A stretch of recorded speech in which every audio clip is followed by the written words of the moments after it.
Selamat mendengarkan podcast ini. Mengapa kita memilih menjadi orang Kristen dan mengaku percaya kepada Yesus sebagai Tuhan dan Juru Selamat? Apa dasarnya kita masih menjadi orang Kristen saat ini?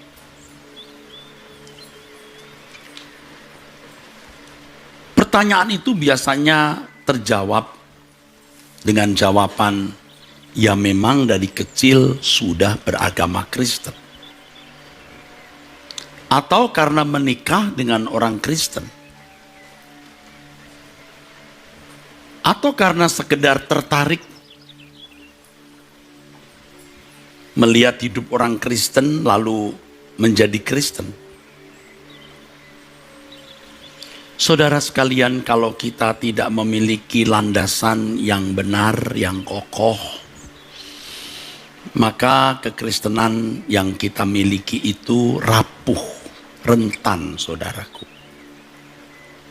Namun demikianlah faktanya, banyak orang Kristen yang memeluk agama Kristen karena memang sudah menjadi orang Kristen sejak kecil atau menjadi orang Kristen keturunan. Saudaraku sekalian, dan faktanya memang tidak sedikit orang menjadi Kristen karena pasangan hidup atau sekedar tertarik oleh karena mendapat bantuan dari orang Kristen atau memiliki pertemanan dengan orang Kristen lalu menjadi Kristen. Saudaraku, seharusnya kita menjadi Kristen karena kita benar-benar membuktikan bahwa Yesus Kristus adalah jalan keselamatan satu-satunya. Dan keselamatan itu benar-benar dirasakan. Berdampak. Ya, dirasakan dan berdampak. Yang tentu dampaknya atau buah dari hidup kekristenan itu adalah keberadaan kita yang tidak sama dengan orang yang tidak percaya Tuhan Yesus. Saudara, memang ketika seseorang baru menjadi Kristen atau orang-orang yang masih muda, kanak-kanak menjadi Kristen karena Kristen keturunan, bisa dimengerti, saudara. Tetapi kalau sudah memiliki usia lanjut di atas 20 tahun, 25 tahun, 30 tahun, mestinya dasar kekristenan kita bukan karena kita terlahir dari keluarga Kristen atau karena kita ya tertarik dengan kekristenan atau menikah dengan orang Kristen. Seharusnya kita benar-benar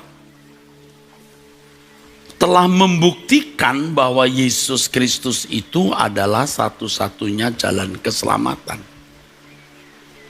Nah, pembuktian ini tidak hanya dengan pengertian di dalam nalar kita, di dalam pikiran kita, atau secara kognitif.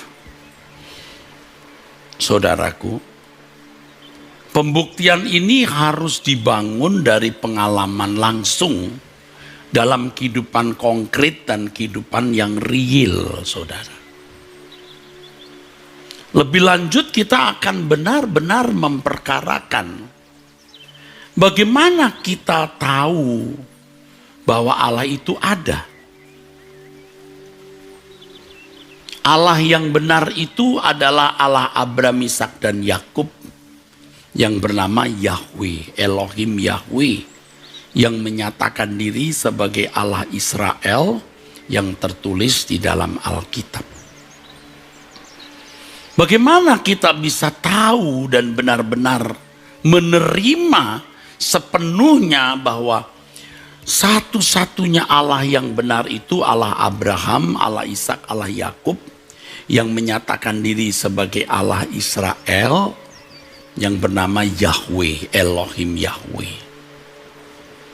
Bagaimana kita tahu dan bisa membuktikan bahwa Alkitab yang kita percaya wahyu Allah itu benar adanya? Bahwa tidak ada wahyu Allah yang memuat kebenaran selain Alkitab. Sebab jika ada kitab lain yang menjadi sarana Allah mewahyukan kebenarannya, ya kita mesti belajar dari kitab itu. Supaya lebih seru lagi pindah agama. Bagaimana kita tahu bahwa Alkitab kita itu kitab yang memuat wahyu Allah? Satu-satunya kitab yang mewahyukan kebenaran dari Allah. Dan tidak dipalsu oleh tangan manusia seperti tuduhan sebagian orang atau tuduhan sekelompok orang.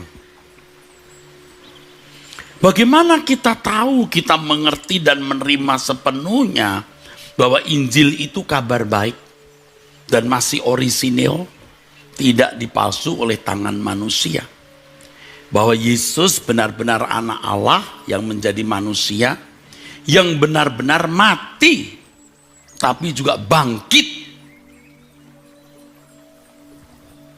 Dan bicara mengenai keselamatan yang menjadi sentral kekristenan, kita benar-benar memilikinya dan mengalaminya. Nah, saudaraku, piciknya banyak orang Kristen ketika mereka merasa dengan memahami suatu doktrin yang dianggap benar, berarti mereka telah membuktikan kebenaran Allah. Terutama para teolog, mereka itu secara tidak langsung atau secara langsung, secara eksplisit atau implisit menganjurkan dan secara tidak langsung menawarkan bahwa satu-satunya untuk membuktikan kebenaran Allah, membuktikan Alkitab, Injil dan keselamatan adalah penjelasan, keterangan, uraian, dan perdebatan. Tidak heran sekarang ini muncul banyak orang yang mengaku sebagai apologet, pembela kebenaran iman Kristen, atau orang yang merasa berhak memberi penjelasan tentang iman Kristen. Kalau ditanya siapa yang mengangkat kamu jadi apologet, seandainya ada orang nanya begitu, ya biar dia menjawab sendiri. Apa yang memantaskan Anda jadi apologet? Apa kriteria apologet? Benar-benar tidak punya malu, saudara. Ngaku apologet itu tidak mudah. Nah, nanti saya beritahu. Kalau mau jadi apologet yang benar itu, buktikan bahwa kekristenan itu lebih dari ajaran agama, filsafat, pendidikan budi pekerti, etika manapun. Buktikan. Kalau hanya perdebatan nanti berbuntut konflik, meruncing menjadi permusuhan. Dan faktanya tidak ada orang pindah agama, atau sedikit sekali atau hampir tidak pernah kita temukan orang pindah agama karena kalah debat. Jadi kalau ada orang merasa bangga menang debat sampai pindah agama, itu picik naif. Jangan kita menerima orang non-Kristen masuk Kristen hanya karena kalah debat. Bodoh banget ya. Tadi saya mau ngomong goblok, nanti dikira kasar. Saya hampir mau ngomong goblok, tapi udah ngomong sekarang. Bener-bener bodoh. Kalau orang pindah agama karena perdebatan, itu bodoh. Ya saudara. Jadi tidak heran sekarang muncul banyak apologet yang bukan saja berhadapan dengan mereka yang beragama non-Kristen, tapi juga berhadapan dengan orang-orang Kristen yang dianggap tidak mengajarkan kebenaran menurut versi mereka. Kalau saudara orang Kristen, kalau saudara seorang pendeta, Sampaikan firman tanpa membuka ruang perdebatan. Dan kalau saudara mau melihat orang-orang yang suka berdebat, pasti hidupnya atau hampir semua tidak berprestasi secara benar dalam menggarami masyarakat sekitarnya. Ya, jelajah penggaramannya pasti terbatas. Dan tidak sedikit mereka yang sebenarnya tidak memiliki kemampuan yang memadai untuk hari esok bisa mengembangkan diri guna mengubah sesama, mengubah bangsa dan negara. Jadi jangan ikut-ikutan. Saudara, kalau kita berhadapan dengan orang non-Kristen, mereka juga punya dasar argumentasi. Dan mereka tidak mau mengklaim agama orang lain itu benar, Allahnya orang lain itu benar. Mereka juga punya dasar argumentasi. Maka usia dari agama-agama itu juga bisa ribuan tahun. Iya, bisa ribuan tahun. Dan mereka juga memiliki pengalaman-pengalaman hidup yang dimaknai mereka sebagai tindakan Allah yang mereka sembah. Untuk membuktikan, untuk memverifikasi kebenaran agama mereka dan kebenaran Allah mereka. Dan itu sah-sah saja. Dan kita juga mempersilahkan, monggo-monggo saja, silahkan. Tapi tentu kalau kita juga punya sudut pandang yang berbeda. Dan itu juga kita pegang teguh bahwa Allah yang benar menurut kita itu Elohim Yahweh. Allah Abraham, Ishak dan Yakub. Juru selamat satu-satunya itu Yesus Kristus. Tidak ada keselamatan di luar Yesus Kristus. Jelas? Lalu kalau sampai orang tersinggung, ya terserah, kamu cari masalah sendiri loh. Kamu juga punya iman yang kamu klaim sebagai benar. Satu-satunya juga sama dengan kita. Tapi baiklah kita duduk berdampingan dan kita sepakat bahwa masing-masing kita punya keimanan dan keyakinan yang berbeda. Kita sepakat berbeda, tapi kita hidup bersama-sama berdampingan sebagai makhluk yang beradab, yang memiliki kesantunan, saudaraku. Makanya buat saya, buat kita semua ya, mestinya haram menyinggung-nyinggung nabi, Allah, agama lain. Ya. Apalagi di mimbar yang formal seperti ini. Karena orang masing-masing memiliki keyakinan. Nah, mungkin ada juga orang-orang yang memiliki penjelasan mengenai hal itu, silahkan. Kalau kita tidak. Menyatakan ini bukan berarti saya tidak setuju adanya apologet. Tetapi kita harus mengarahkan jemaat untuk membuktikan kebenaran Allah, siapa Allah yang benar. Membuktikan bahwa Alkitab itu wahyu dari Allah dan tetap orisinil. Bahwa Injil itu tetap orisinil. Bahwa keselamatan dalam Yesus Kristus itu satu-satunya jalan untuk sampai kepada Bapa. Melalui pengalaman. Sebab yang kita persoalkan ini pribadi Allah yang hidup. Kalau Anda bicara soal Jurassic, Anda bicara soal binatang purba, Anda bicara soal planet-planet, tidak bertalian langsung dengan hidup kita, ya sah-sah saja. Anda yang ngomong. Tapi kalau bicara tentang Allah, harus mengalami. Ini sesuatu yang mutlak, tidak bisa digantikan oleh apapun. Nah, karena gereja memang sejak dulu, bukan hanya sekarang dengan adanya media sosial yang menampilkan orang-orang yang mengaku apologet itu, ya saya juga tidak menutup pintu adanya orang-orang yang memang dipakai Tuhan untuk menjelaskan iman Kristen. Tapi ingat, jangan melukai orang. Ingat itu. Ya. Jangan ngangkat diri sampai membuat orang luka. Ya. Dan faktanya memang kita menemukan ya hal-hal naif seperti itu ya. Supaya jadi berita dia harus menyerang orang yang sudah jadi berita. Saudaraku, kalau bicara tentang tadi itu binatang purba lah, planet-planet, tidak perlu berurusan dengan binatang purba. Tetapi kalau Allah, kita harus berurusan dengan dia. Nah ini memang dari dulu saudara, gereja itu dikesankan pokoknya mendengar khotbah, mengerti mengenai Allah sudah cukup. Sehingga terjadi dualisme kehidupan. Kehidupan beragama pada waktu di gereja dan segala kegiatan dalam tanda kutip kegiatan rohani.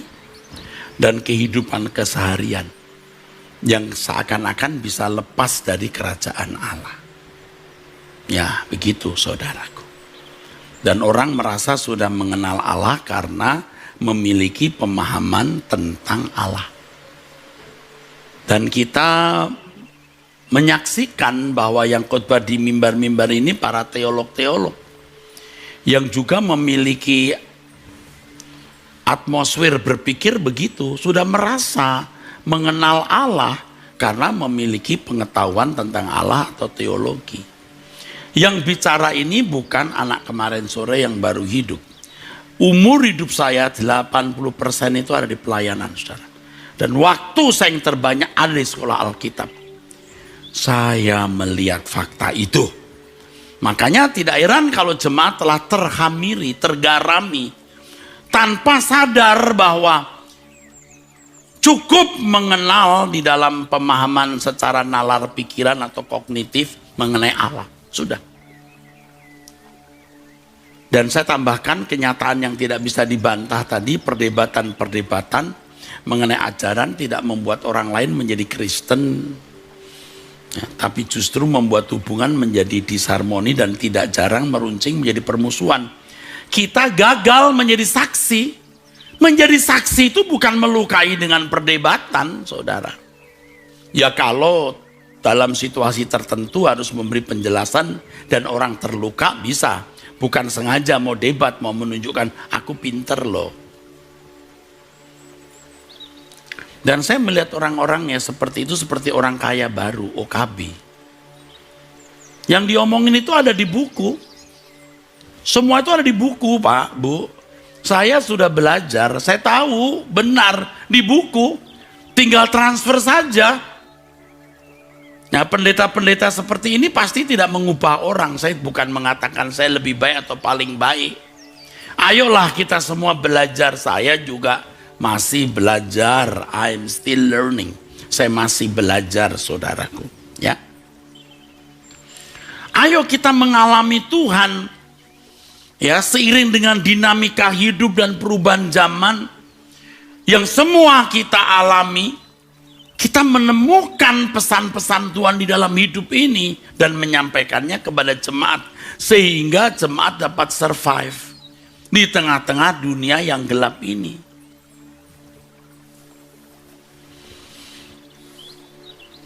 Saya harap saudara mengerti yang saya maksudkan. Bukan tidak boleh berteologi, harus berteologi. Bukan tidak boleh memberi penjelasan tentang iman Kristen sampai tingkat berdebat jika itu mendesak, tapi jangan melukai orang. Nah ini yang menyedihkan supaya jemaat Tuhan bisa mengerti. Kalau saya diajak berdebat tidak mau. Kenapa? Tidak perlu. Banyak pekerjaan besar yang kita harus tunaikan. Jangan seperti OKB, orang kaya baru dapat ilmu begitu. Itu di buku sudah ada. Buku seabrek-abrek ada. Suruh baca sendiri juga ngerti. Memang jemaat awam kagum. Waduh hebat. Di buku sudah ada Bu yang begitu. Justru orang yang merasa itu hebat itu naif. Itu picik. Saudaraku, kita bisa menjelaskan mengenai iman Kristen kita dengan kata-kata santun tanpa bernuansa berdebat yang melukai. Dan ini tentu sudah dilakukan oleh hamba-hamba Tuhan atau orang-orang Kristen yang baik, yang berdampak positif, yaitu keselamatan jiwa orang. Saya juga bergaul dengan tetangga kanan kiri saya yang bukan orang Kristen. Pulang dari pelayanan atau dari tempat tertentu, saya masih berdiri di depan rumah, lalu ada yang menyapa, "Om, kumpul 3-4 orang ngobrol." Tidak saya sentuh sekalipun kata Kristen, Juru Selamat atau Yesus. Tapi dengan kesantunan hidup, saya sedang memperkenalkan siapa Yesus itu. Bagaimana masyarakat di RT RW sini tanya, dengan pandemi COVID bagaimana hidup mereka, apa yang bisa kita buat, atau kita buat semacam kooperasio, ngomong kita milih, ayo kita buat. Berapa keluarga prasejahtera yang harus kita bantu? Didata, ada Pak 98 itu, oh iya 89 atau 98 ya, lupa. Nah kita buat secara berkala. Yang menerima itu enggak kenal nama saya. Yang mereka tahu hanya Bapak Pendeta. Dari Bapak Pendeta. Alhamdulillah. Dari Bapak Pendeta. Tidak harus kuku Kristen kan. Agama itu kebebasan pribadi, jadi kesaksian. Kenapa tidak bikin asuran koperasi simpan pinjam? Ayo, daripada mereka pinjam di online nanti bunganya besar, ya pinjam di sini 300.000 lagi mendesak, kasih bunga kecil. Ya.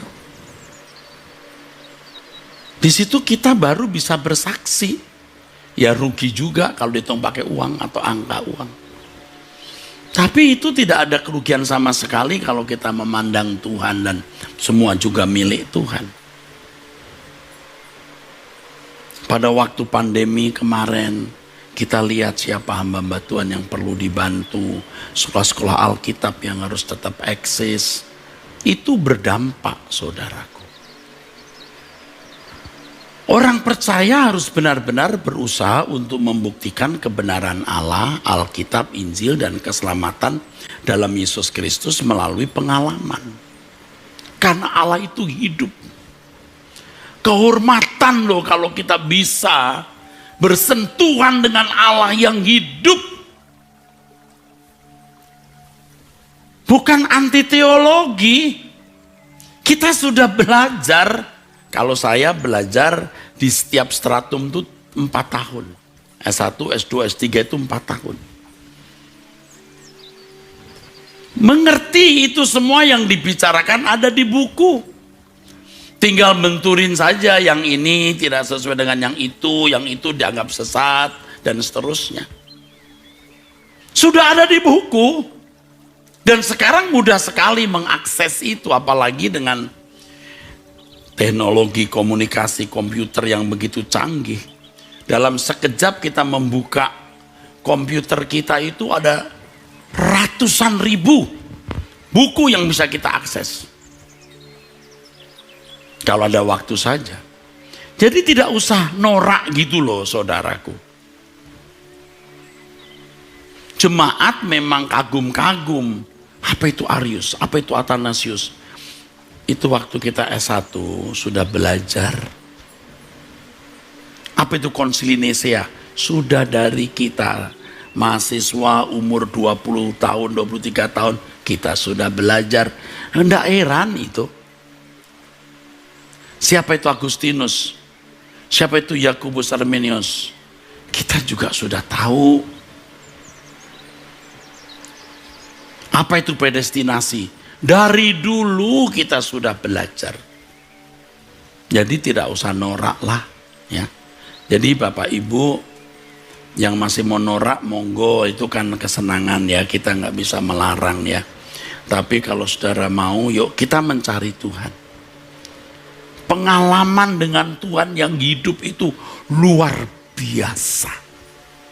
Dia hidup, dia real, dia nyata, dia bisa dialami. Jangan kita terkecoh seakan-akan kalau orang sudah menguasai suatu doktrin, berarti doktrin yang dianggap benar dia sudah selamat. Ini pembodohan, saudara. Benar-benar picik naif. Kita harus memiliki pengalaman dalam perjumpaan dengan Allah. Makanya kepada mahasiswa-mahasiswa Sekolah Tinggi Teologi Ekumene, sepanjang tahun selalu ada pertemuan dengan saya. Mau libur, mau nggak libur, ada pertemuan. Saya harus menyampaikan pesan-pesan Tuhan. Jangan hanya lulus dengan gelar sarjana, tetapi tidak bisa buat apa-apa. Tidak memberkati. Bahkan kalau perlu ya mesti punya keahlian. Apakah barista, apakah agrobisnis, apakah menjahit, apakah desain, dan lain-lain. Mesti zaman sekarang jangan hanya jadi pendeta yang hanya terima kolekte. Kalaupun begitu nggak salah juga, tapi dunia kita ini sudah berubah terus, saudaraku. Ya, saudaraku, pengalaman yang saya maksud dengan Tuhan itu bukan hanya melalui mujizat atau peristiwa-peristiwa spektakuler. Memang ada orang-orang yang menjadi Kristen karena mengalami mujizat, tapi jumlahnya tidak signifikan. Dan kalau saudara membaca Alkitab, Tuhan Yesus membuat mujizat itu bukan supaya mereka bertobat, supaya mereka mendengar firman, dan firman itu memerdekakan, bukan mujizat itu yang memerdekakan. Orang yang masuk Kristen hanya karena mujizat itu juga tidak menjamin menjadi Kristen yang murni. Ternyata saudaraku, dalam agama lain pun juga ada mujizat-mujizat semacam itu, dan mereka memaknainya sebagai tindakan Allah mereka, sehingga mereka yakin bahwa agama mereka agama yang paling benar dibanding agama lain. Sah-sah saja orang mengklaim begitu. Kita juga mengklaim begitu kok. Apa nggak sah? Nah, itu taruhannya nyawa kita. Kita mengatakan bahwa Yesus Kristus satu-satunya jalan keselamatan, bahwa satu-satunya Allah yang benar adalah Elohim Yahweh. Dan kita tidak akan menyangkali itu. Harganya nyawa kita, saudara. Tapi kalau orang lain mengklaim ada Allah yang diakui benar, ya monggo saja. Urusan dia. Kalau urusan saya, tidak ada Allah yang lain selain Elohim Yahweh. Tidak ada jalan keselamatan di luar Yesus Kristus. Dan saya tambahkan pula bahwa kuasa kegelapan juga bisa membuat mujizat dan menjawab kebutuhan-kebutuhan yang terkait dengan pemenuhan kebutuhan jasmani. Tetapi ada satu hal yang tidak bisa dilakukan oleh kuasa kegelapan. Satu hal ini yang akan membuat kita membuktikan Allah yang benar itu siapa? Apa? Mengalami perubahan kodrat. Keselamatan itu tadi saya katakan harus dirasakan dan berdampak. Dampaknya apa? Dikembalikan ke rancangan Allah semula. Kita kagum, takjub bagaimana Allah menuntun jalan hidup kita ini.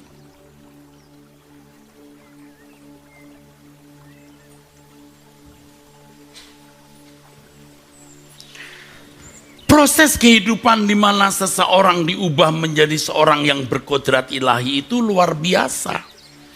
Pengalaman ini yang penting, jangan disimpangkan dengan karunia-karunia yang pada intinya hanya karena mau memiliki pemenuhan atas kebutuhan jasmani atau bisa bangga diri dengan mujizat.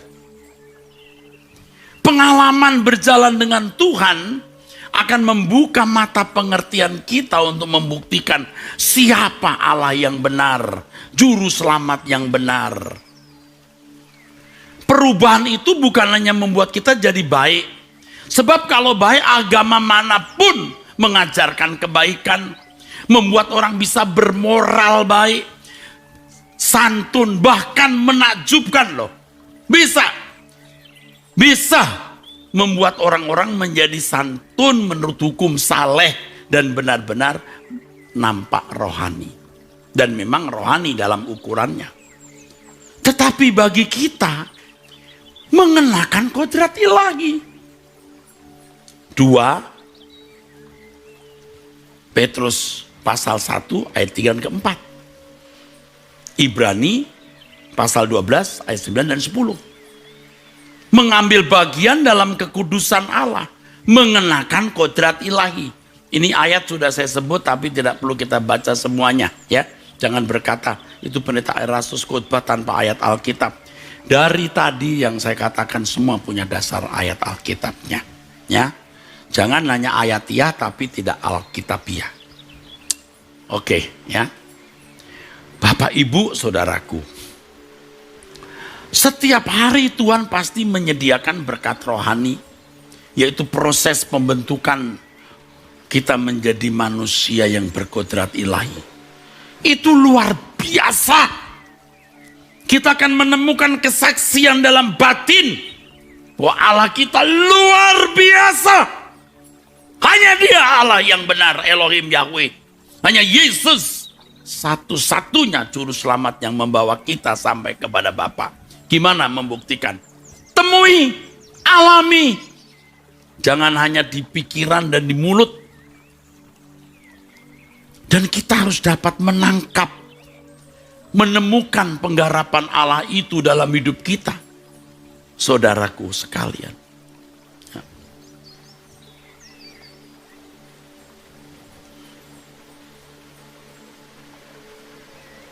Allah adalah Allah yang hidup, yang dapat ditemui dan benar-benar kita bisa mendengar suaranya.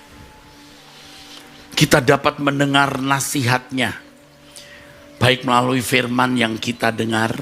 Ini saya khotbah nih, saudara mendengar ya. Ada suara lain di hatimu kalau saudara menangkap. Ya, kalau saudara menangkap ada suara lain di hatimu. Nah, dengar ini.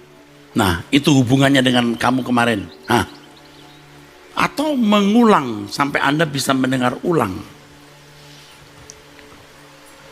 Melalui doa, ini mah pasti nanti saya sebut. Pasti Tuhan bicara. Melalui peristiwa yang kita dengar, kita lihat dan kita alami. Saudaraku sekalian, jadi ketika kita belajar untuk mengenal Tuhan, jangan memasukkan Tuhan di dalam kerangkeng sangkar teologi kita. Oh, Anda boleh punya ilmu teologi setinggi apapun, tapi kalau sudah berurusan dengan Allah, kita harus merasa bahwa kita tidak punya apa-apa. Jangan sok. Nah, itu saya ngerti lah, karena saya juga orang sok, jadi tahu bagaimana sok itu. Doa kita pun doa yang didasarkan dari teologi yang sudah kita miliki. Nah, bagaimana kita mau mengosongkan diri lalu dengan tulus kita bisa berkata, Bapa kami yang di surga. Ngeblank gitu. Ngeblank gitu. Nah, itu perlu seni. Makanya kalau orang... ada penjelasan saya di bawah. Sebentar nanti kalau waktunya cukup. Pada waktu kita menghadap Tuhan itu seakan-akan kita tidak memiliki pengetahuan apa-apa tentang Dia.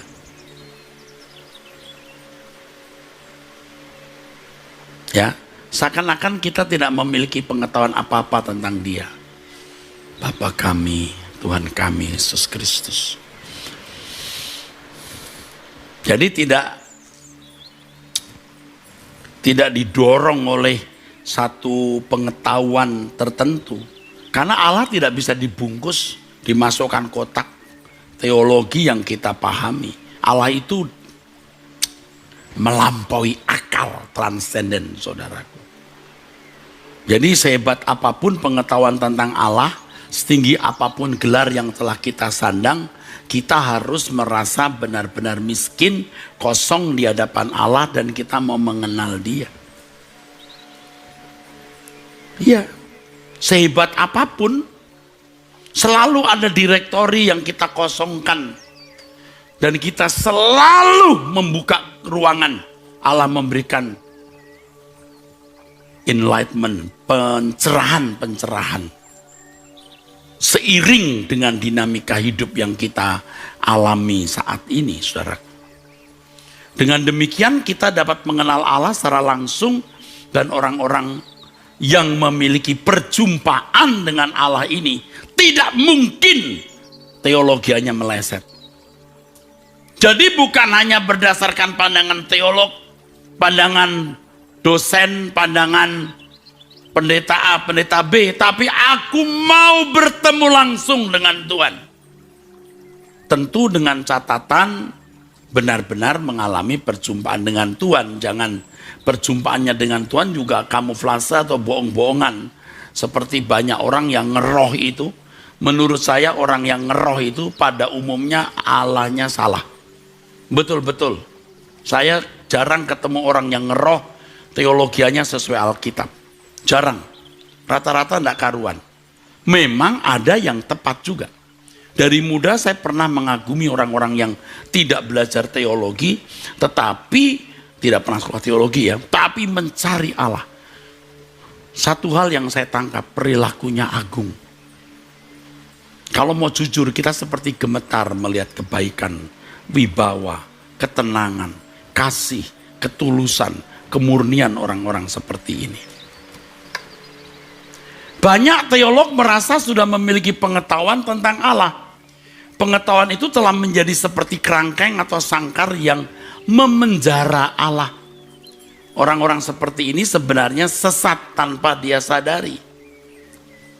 Sebagai bukti kesesatannya, bukan pada ketidakmampuannya menjelaskan tentang Tuhan atau teologi yang dia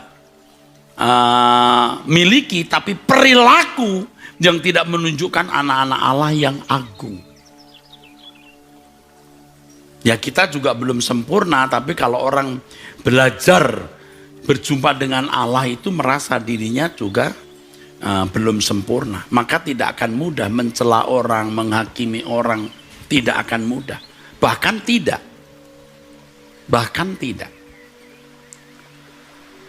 Nah banyak orang seperti itu ya, kelihatannya sedang membantu umat untuk mengenal Allah, juga sedang membela Tuhan dengan menyampaikan apa yang mereka pandang sebagai kebenaran. Tapi justru membuat kekristenan menjadi miskin. Karena kekristenan hanya dirumuskan dalam rumusan doktrin. Ini namanya Kristen di atas kertas. Makanya orang-orang seperti ini mestinya dilipat, dimasukkan buku. Ya saya mengerti ini karena saya dulu juga begitu. Pokoknya kalau debat itu seneng karena mau menunjukkan kehebatan kita. Kalau perlu cari musuh. Ayo cari musuh supaya tahu aku pintar. Ya. Jadi orang-orang sakit cari musuh. Dia nantangin orang-orang supaya bisa menunjukkan kehebatannya. Itu yang namanya tadi itu naif, OKB itu. Kasihan saudara. Dan kalau saudara melihat orang-orang begitu biasanya latar belakangnya juga tidak jelas. Nah pokoknya lihat saja. Saya berbicara ini bukan sedang kepahitan atau sedang mau nyerang orang. Ya di mana-mana dari dulu ada saja orang seperti ini. Tetapi saya mau mengajak Anda diselamatkan dari para petualang-petualang itu. Jadi jangan sampai terbangun pemahaman seakan-akan kalau doktrin seseorang itu dianggap benar, maka berarti layak masuk surga. Jadi kalau ada 100 butir doktrin, satu doktrin dianggap salah, udah masuk neraka itu.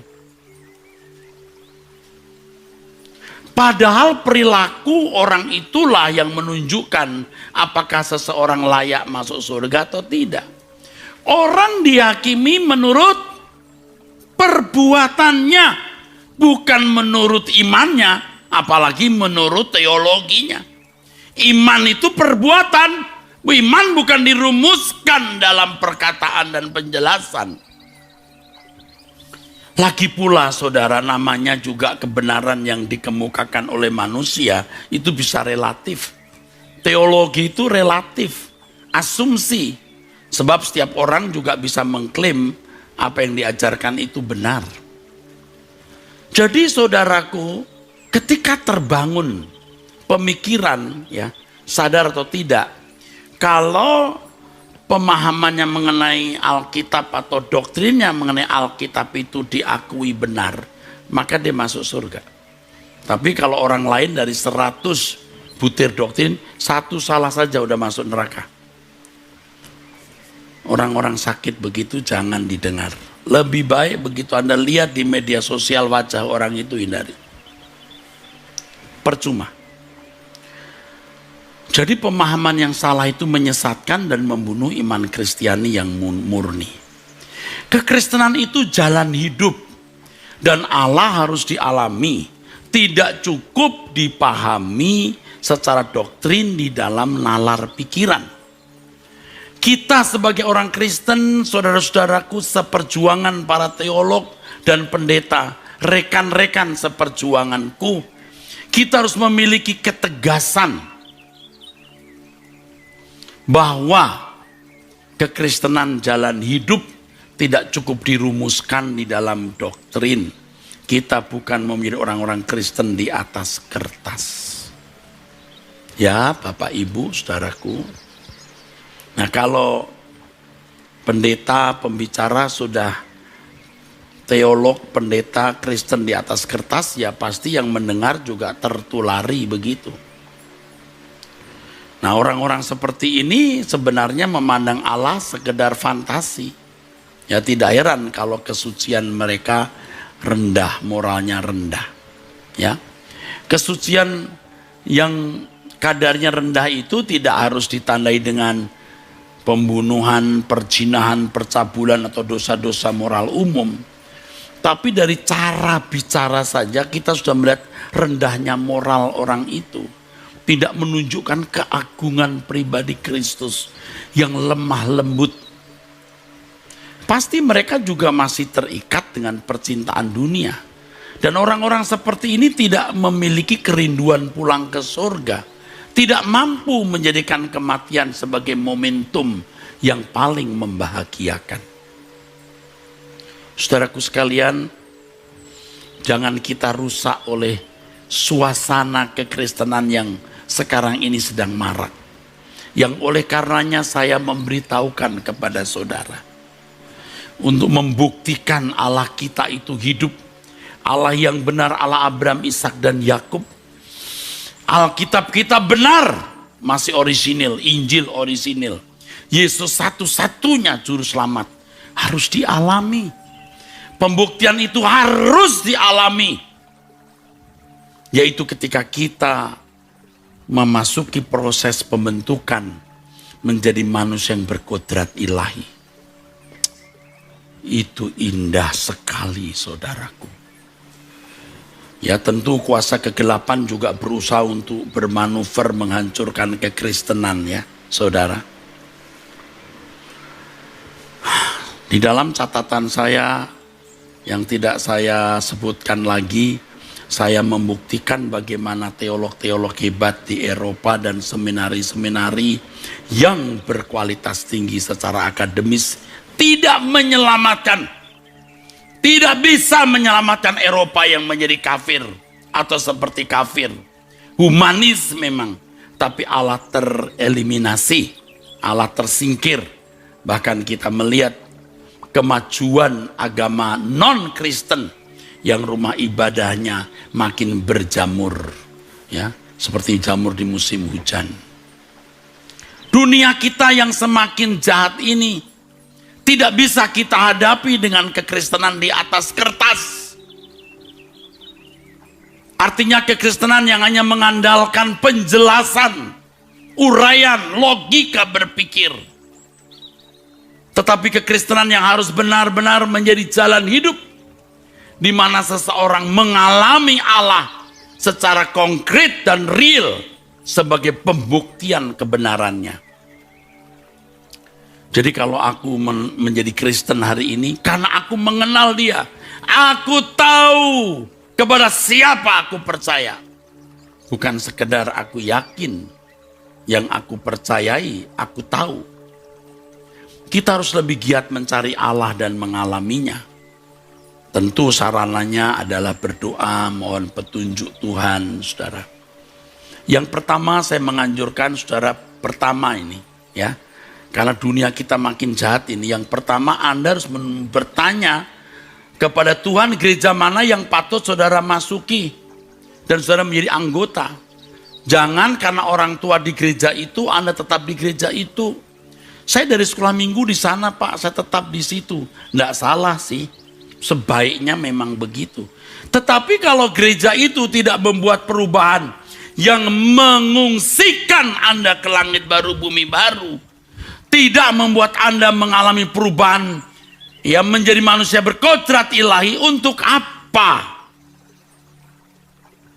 Kalau gereja tidak membawa kita kepada perubahan hidup, kita harus meninggalkan gereja itu.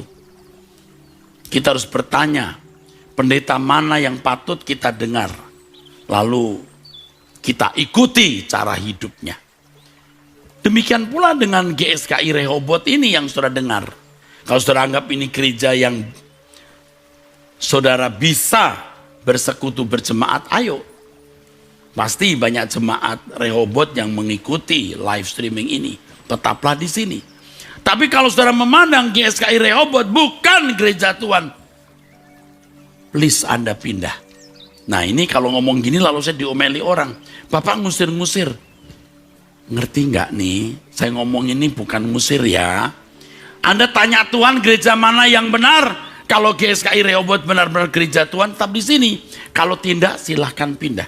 Demikian pula kalau saudara pandang saya jadi Bapak Gembala, Ibu Rohani, Bapak Rohani yang baik, ada Ibu Rohani, Ibu Rohani yang lain di sini, Bapak-Bapak Rohani yang lain, silahkan.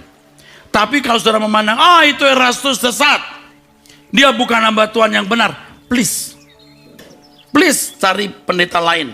Atau ini nggak berkualitas Erastus, please carilah pendeta di mana Anda bisa dengar dan ikuti cara hidupnya. Ya, jangan setengah-setengah, jangan tubuhmu di Rehoboth, tapi engkau tidak menghormati saya sebagai gembala atau sebagai pimpinan. Saya tidak ingin dihormati, benar, tulus. Saya sudah berkemas-kemas, saya sudah tiap hari hampir berkata, Tuhan, aku berkemas-kemas, engkau lihat, aku mau pulang. Jadi sudah tidak gila hormat. Kalau saudara jemaat Rehoboth mau tetap di sini silakan. Mau pindah, tetap saudaraku. Aktivis, mau pendeta, mau siapapun. Engkau saudaraku, jangan berantem. Kalau engkau masih di sini, kau kupeluk jadi saudaraku. Engkau tidak percaya padaku, tidak respect lagi. Enggak masalah. Aku masih mengasihi engkau. Carilah pendeta yang bisa kau hormati, kau dengar. Cari bapak rohani yang bisa kau hormati, kau dengar. Kau terima petunjuk dan pimpinannya. Jangan you di sini you nggak dengar saya. You sakit, saya ikut sakit. Ya, ini bukan sedang marah. Ini sedih sekali. Dunia makin gelap. Ya. Yang kedua, kita tekun belajar dari gereja dan hamba Tuhan tersebut. Nah, sudah ya. Jadi jangan saudara datang ke satu gereja, Anda tidak tekun di gereja itu, Anda sudah mempercayai seorang hamba Tuhan, tapi Anda tidak ikut pengajaran dan jalan hidupnya. Lu mau ikut siapa? Ini orang begini jahat biasanya. Jahat. Ini orang jahat. Jadi kalau Anda di satu gereja, you hormati pendeta itu, ya hormati. Kalau dia salah, ya diingatkan. Tapi you di situ, you nggak dengar pengajarannya, tapi you masih di situ, you tidak hormat, jahat. Pokoknya jahat orang begini. Pokoknya jahat sekali yang begini. Lebih baik dia pindah gereja lain, dia hormati orang yang bisa dia hormati, dia setia di gereja itu. Udah, ya. Kita mau pulang. Kalau saudara tetap di Rehoboth, kita bersama pulang ke surga. Nggak ada kepentingan apa-apa, saudaraku. Nggak ada. Ya. Yang ketiga, kita harus menjumpai Tuhan setiap hari. Setiap hari harus kita jumpai. Harus kita jumpai Tuhan. Alami. Amin.